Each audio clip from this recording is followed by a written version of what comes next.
राधा वल्लभ श्री हरिवंश श्री जी की अत्यंत कृपा से हम सभी परम पूज्य श्री राधा बाबा के पावन चरित्र का श्रवण कर रहे थे। गुरुदेव की अत्यंत कृपा से, श्री जी की अत्यंत कृपा से हम बाबा के पावन चरित्र को श्रवण कर रहे थे। कल तक के प्रसंग में हमने श्रवण किया बाबा का सहज व्यवहार।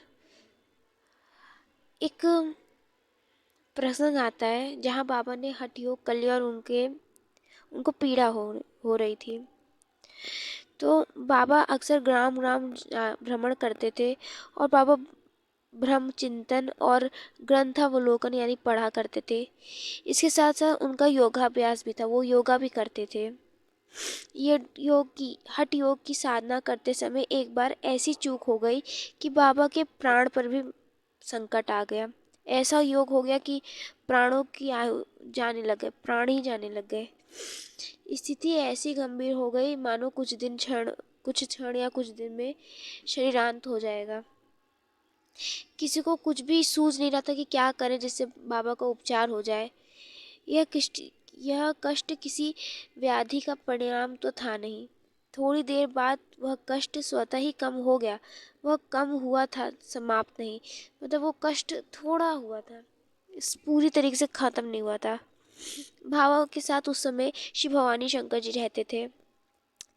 तो उन्होंने बिना बताए बाबा को, जानते थे अगर बाबा को बताएंगे कि इनके भाई को बता दे तो बाबा मना कर देंगे। तो बिना बताए ही श्री भवानी शंकर जी उन्होंने इनके बड़े भाई श्री तारा दत्त जी के पास ये सूचना भेजा दी कि बाबा के शरीर में बहुत पीड़ा हो रही है और बहुत ही कष्ट है। तो वो लोग कहे कि बाबा को गांव ले आओ, परंतु बाबा जब सुने कि गांव जाना है तो नहीं, बाबा कहे चाहे कुछ हो जाए बिल्कुल गांव नहीं जाऊंगा। तनिक भी वे राजी नहीं हुए। बाबा ने कहा यदि जाना ही है तो मैं कलकत्ते जाना चाहूँगा, अगर जाना ही पड़ा तो। श्री तारा दत्त जी रेल से फिर यात्रा करके उन्हें कलकत्ता की टिकट कटवा दी। बाबा पैसेंजर ट्रेन में कलकत्ते गए। श्री तारा दत्त जी ने कलकत्ते सूचना तार द्वारा भिजवा दी थी। उस समय तार चलता था तो उसी तार से भिजवा दी, जिससे बहुत जल्दी पहुंचता है कि कोई स्वजन इनको स्टेशन पे आकर ले लेगा। तो बाबा कलकत्ते पहुंच गए। तो उस समय उन दिनों कलकत्ते में सुप्रसिद्ध एक प्राकृतिक चिकित्सक थे, यानी कि डॉक्टर थे, जिनका नाम था श्री ब्रह्म स्वरूप जी श्रोत्री। बाबा उन्हीं के पास, उन्हीं के यहाँ गए। जब वे घर पे आए तो घर के दरवाजे पर उस समय एक व्यक्ति खड़ा था। तो उसको लगा कि जो बाबा है ये कोई भिखारी है और अंदर घुस रहे हैं। बाबा उस वक्त एक ही कपड़ा पहनते थे, वो गेरुआ रंग का। तो उसको लगा कि ये कोई भिखारी है। तो उन्होंने क्या किया, बाबा को तेज से व्यर्थ ही तंग किया और उन्हें चोट पहुंचा दी। अब बाबा का अब यहाँ पे अपमान हुआ जब उससे यह कहा गया कि एक रोगी के रूप में चिकित्सा करवाने के लिए आए, तब उसने प्रवेश करने दिया। उसको समझ में नहीं आ रहा था कि बाबा सन्यासी है, उसको लगा कोई ऐसे ही आ गया। फिर बाबा अंदर गए, भवन के घर के अंदर गए। एक सन्यासी को आया हुआ देखकर जो श्री ब्रह्म स्वरूप जी थे वो तुरंत ही अपनी कुर्सी पर उठ गए और हाथ जोड़ के विनम्र भाव से उनको प्रणाम किया कि बाबा जी प्रणाम, बाबा जी प्रणाम, ऐसा कहा। तब बाबा ने अपना कष्ट बतलाया कि हठ योग की एक क्रिया में किसी चूक के कारण हवा अंदर नाड़ी के अंदर चली गई, जिससे ये दिक्कतें हो रही हैं। यदि इसका कोई उपचार संभव हो तो उचित परामर्श दीजिए, कुछ करिए। तब श्री ब्रह्म स्वरूप जी ने पूर्ण आश्वासन दिया कि और उनको एक प्राकृतिक रूप से उपचार आरंभ कर दिया। उन्होंने ना तो चिकित्सा शुल्क उनसे लिया, ना उपचार व्यय, कुछ भी पैसे नहीं लिए। अब जितने श्री ब्रह्म स्वरूप जी का हृदय कोमल था, विनम्र था, उतना ही उनकी जो धर्म पत्नी थी उनका भी साधु हृदय और सेवा परायण थी, वो भी उतनी ही अच्छी, जितने वे अच्छे थे। तो जब पहले बार बाबा आए थे पहले दिन, तो पहले दिन वो करबद्ध होकर हाथ जोड़कर बाबा से प्रार्थना की थी कि स्वामी जी, घर पर भिक्षा किए जा भी आप जाइएगा मत, ऐसे पहले दिन कह दिया था। फिर बाबा की जो चिकित्सा थी लगभग 14-15 दिन चली। उसके बाद बाबा ठीक हो गए थे, लेकिन कभी कभार आते रहते थे। और और बाबा भी थोड़ा ज्ञान लेते रहते थे, इस प्राकृतिक से व्यवहारिक का ज्ञान लेते रहते थे। बाबा के अद्भुत पांडित्य और सच्चे जीवन से श्री ब्रह्म स्वरूप जी भी कम प्रभावित नहीं थे। परस्पर का यह स्नेह संबंध भविष्य में बना रहा, मतलब आने वाले भविष्य में उनका ये संबंध टूटा नहीं, वैसा ही रहा। एक प्रसंग आता है कि पुलिस विभाग के जो गुप्तचर थे वो अभी भी बाबा का पीछा नहीं छोड़े थे। वो देखते रहते थे कि कहीं ये कुछ कर तो नहीं रहे। तो संन्यास ले चुकने के बाद भी पुलिस लोग बाबा के पीछे पड़े रहते थे, लगे रहते थे, उनका पीछा नहीं छोड़ते थे। कलकत्ते के पुलिस विभाग के ने पहचान लिया कि ये तो वही सन्यासी वेश में वो युवक है जो क्रांतिकारी करता था, चक्रधर मिश्र, वही तो है ये। उनको संदेह था कि ये सन्यासी जीवन स्वीकार करने पर कोई इसके अंदर षड्यंत्र की भावना तो नहीं है। ऐसा भाव था उसका कि कहीं सन्यासी वेश धारण किया और कुछ करना चाहता है, ऐसा सोचा। फिर पुलिस का एक गुप्तचर ही सन्यासी वेश में बाबा के पीछे पड़ लग गया। उन दिनों बाबा संस्कृत भाषा में ही बोला करते थे, ज़्यादा हिंदी का प्रयोग नहीं करते थे। बाबा को क्या पता था कि वह एक गुप्तचर है, तो वह सन्यासी वेशी धारण बाबा के ही साथ रहता था। बाबा उस सन्यासी गुप्तचर को अपने साथ साथ भिक्षा कराने ले के जाते थे। वह कई दिनों तक बाबा के साथ रहा। उसकी ऐसी स्थिति देखकर उसको, जब बाबा ने देखा कि इसके पास तो कोई आध्यात्मिक उन्नति दिख नहीं रही इसकी, बाबा को बड़ा विस्मय लगा कि कुछ इसका भगवान के प्रति, आध्यात्मिक प्रति रुचि नहीं, बस जाता है मेरे साथ, चला जाता है, भिक्षा मांग ले आता है। तो बाबा ने कहा, महाराज, मेरे साथ रहने से आपकी भिक्षा की व्यवस्था हो तो जाती है, पर आपकी पारमार्थिक उन्नति के लक्षण नहीं दिखलाई देते हैं। मेरे जैसे अति साधारण व्यक्ति के साथ रह करके आप अपना समय क्यों नष्ट करते हो? आपको किसी श्रेष्ठ संत का आश्रय लेकर ग्रहण करना चाहिए।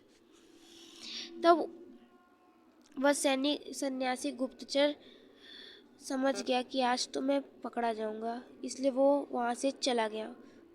बाबा भी जान गए थे कि ये कोई सन्यासी नहीं, ये गुप्तचर ही है। बाबा पहचान गए थे।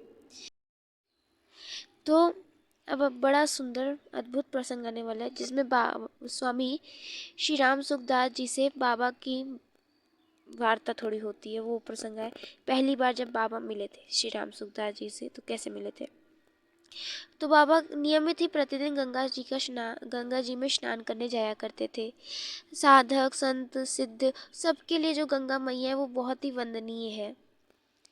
और गंगा मैया के आसपास अक्सर साधक संतों सिद्धियों के दर्शन हो ही जाते हैं। गंगा तीर के पुनीत वातावरण में ब्रह्म चिंतन, भगवत अर्चन, साधन भजन बहुत ही आराम से संभव हो जाता है। जब बाबा गंगा स्नान के लिए जाते थे तो कभी ऐसा विधान हो जाता था कि कभी वो किसी श्रेष्ठ संत या साधु विचारक या सात्विक पंडित या विरक्त सन्यासी, ये सब उनको मिल जाते थे और उनसे बाबा का बहुत समय तक तार बना रहता था। तो वहाँ पे मुख्यतः बहुत सी चर्चाएं हुआ करती थी, जैसे श्रीमद् भगवत गीता जी पर प्रधान चर्चा होती थी, किसी सिद्धांत पर, त्रिगुणातीत संत जीवन पर, किन्हीं महापुरुषों का दिनवत जीवनचर्या, शंकराचार्य जी का अद्वैत तत्व, इन सब वार्ताओं इस पे चर्चा होती थी। इसी समय में बाबा को गोविंद भवन का परिचय मिला, जिसके द्वारा गोरखपुर के गीता प्रेस का और गीता प्रेस से प्रकाशित होने वाली धार्मिक पुस्तकों का और कल्याण पत्रिका का संचालन होता था, नियंत्रण। तो उन दिनों कलकत्ता में गोविंद भवन में अध्यात्म चर्चा के लिए बहुत प्रमुख केंद्र था। वहाँ पे बहुत अच्छा सत्संग होता था। तो उस समय पूज्य श्री राम सुखदास जी महाराज प्रवचन करते थे और प्रवचन सुनाते थे। वहाँ से बड़े दूर दूर से लोग आते थे उनका सत्संग सुनने के लिए। श्रोतागण गोविंद भवन आया करते थे सुनने के लिए। श्री स्वामी जी महाराज का प्रवचन अक्सर श्रीमद् भगवत गीता जी पर ही होता था। श्री गीता जी का बाबा का अत्यंत प्रिय ग्रंथ था। जो श्री गीता जी थी वो बाबा को बहुत ही प्रिय थी, तो उनको गीता जी पर विचार सुनना बहुत प्रिय था। तो वो अक्सर गोविंद भवन में श्री स्वामी जी के मुख से विचार सुना करते थे। एक बार क्या हुआ, मंच पर बैठे हुए श्री स्वामी जी महाराज की दृष्टि बाबा पर पड़ी। सन्यासी वेश को उचित सम्मान और सन्यासी को बैठा देख उचित स्थान देना चाहिए, ऐसा उनके मन में भाव रहता था। इसी भावना से श्री स्वामी जी ने बाबा को आग्रहपूर्वक आगे बैठाया था। यह पहली बार परिचय हुआ था, जो शीघ्र ही घनिष्ठ रूप में परिवर्तित हो गया था। परस्पर में भगवत विचार विनिमय हुआ करता था। परस्पर के विचारों का आदान प्रदान संस्कृत भाषाओं में होता था। बाबा की प्रतिभा से श्री स्वामी जी प्रभावित होते थे, क्योंकि बाबा बहुत ही उच्च कोटि महापुरुष थे। स्वामी जी ने पूज्य श्री जय दयाल गोयनका जी की तत्व चिंतामणि नामक पुस्तक के प्रथम 2 भाग पढ़ने के लिए बाबा को दिए। बाबा ने पुस्तक तो पढ़कर शीघ्र ही वापस कर दिया था। उस समय एक दिन स्वामी जी श्री शेठ जी के कुछ पत्र आए थे, जो कि एक साधक से उन्होंने भिजवाए थे। तो बाबा भी वहाँ बैठे थे और उस पत्र को स्वामी जी कई पत्रों को पढ़कर सुना रहे थे। कई पत्रों के बीच में इस प्रकार का भी पत्र आया, जिसे सुनकर बाबा को लगा कि ये कोई साधारण मनुष्य ऐसा पत्र लिख ही नहीं सकता। जिसको स्वरूप के बारे में पता चल गया है, स्वरूप का अनुभव हो गया है, वही ऐसे पत्रों को लिख सकता है। जिसको अपनी स्वरूप की अनुभूति हो चुकी है, बिना अनुभूति के कोई पत्र ये वाला लिख ही नहीं सकता है। तो बाबा ने स्वामी जी से पूछा, यह पत्र किसने लिखा है? तो स्वामी जी ने कहा, यह श्री शेठ जी ने लिखा है। बाबा ने कहा, श्री शेठ जी कहाँ रहते हैं? स्वामी जी ने कहा, वे तो बांकुड़ा रहते हैं। बाबा ने कहा, ये बांकुड़ा कहाँ है? स्वामी जी ने कहा, बंगाल का एक नगर है, यहीं पर श्री शेठ जी का सारा व्यापार है।